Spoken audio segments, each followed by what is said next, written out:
This will be a day long remembered. Now I am the master. Welcome to another episode of Legends and Theories. And welcome to my review of the First Order Heavy Assault Walker, aka the ATM-6.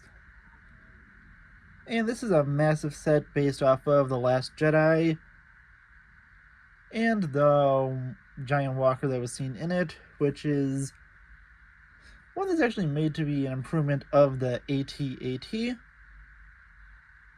And this is it's a pretty cool menacing design.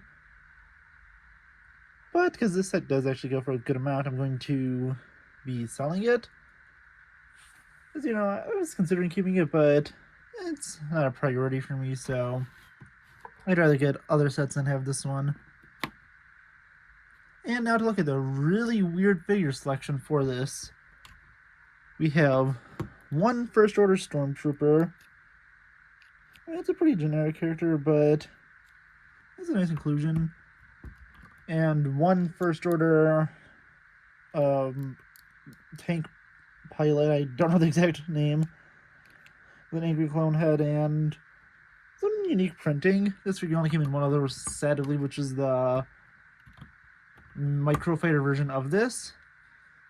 But this set gets even weirder with the fact that it has more heroes in it than villains, even though this is a villain vehicle.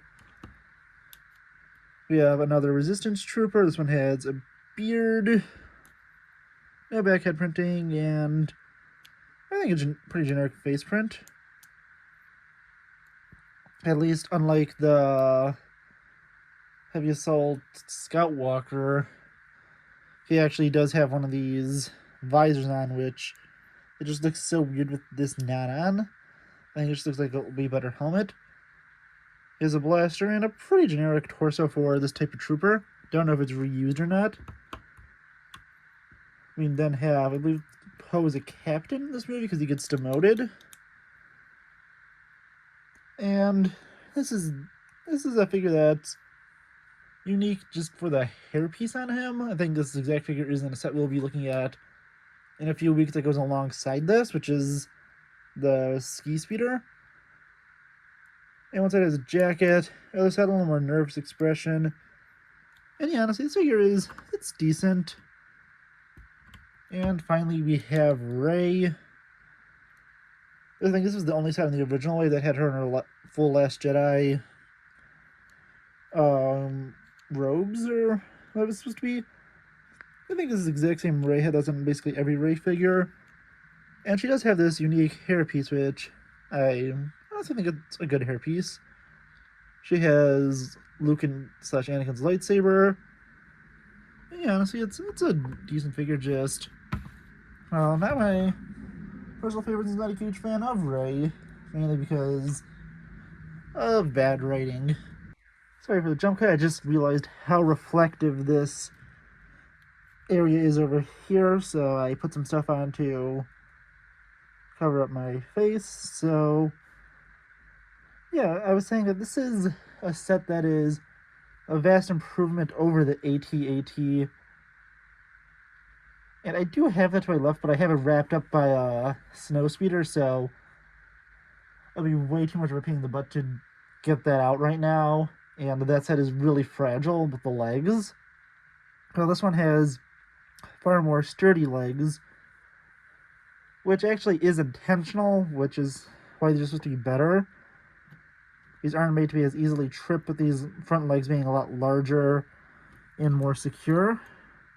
As you can see with these little areas here, and it being far thicker than an AT-AT. The back legs are about the same, but it's made a lot harder to knock these over and have less of a problem. Ignore that, I just hit something to the side and knocked some things off. I'll be cleaning that up later. But yeah, honestly, this is a massive set. And the legs can move, although it's better just keep them in one place. You can open up the sides to put troops in, but This doesn't have much room for troops, and it only includes one stormtrooper. Probably could have included a few of the snowtroopers who are in this scene, but they may not have known that when going in. Don't know if there's a purpose for this bar back here. And it doesn't look like it. I think it's just there to maybe have stability or something, or to grab onto, or put a figure in the middle. And this area over here can open up to show a little bit more of this giant turret. Going to the front side, you can see this turret. You turn the thing back here. I'm not going to fire any of the stud shooters because I don't want to. Well, for one, I don't want to be shot with it because, I'm behind the camera and this is aimed, like, directly at my eyes. It's probably at such a high height because I have the entire Death Star set below this. But, yeah, this is aimed, like, directly at my eyes. You can raise it and lower it. So now it's aimed at the camera, which obviously I'm also not going to shoot at, so that is super ideal location to be in. There's obviously a lot of dust because I got this back from The Last Jedi. Here, and I still had hope for the trilogy. There are some spring-loaded shooters back here, which you can reach from the back. You can open the cockpit and place a single trooper inside. It does have moving turrets also. And this side is the exact same. Just, opposite design. It does have the opening panels here so you can put troopers in. And the backside is a pretty cool design with these giant canisters of, I'm assuming, explosives or something. Which I can easily see at my angle, but you can't really. So you can see that there.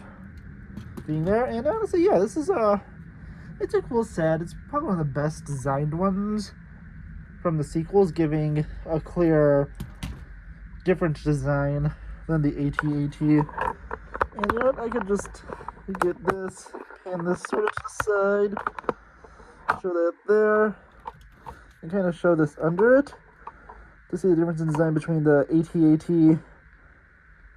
and the AT-M6.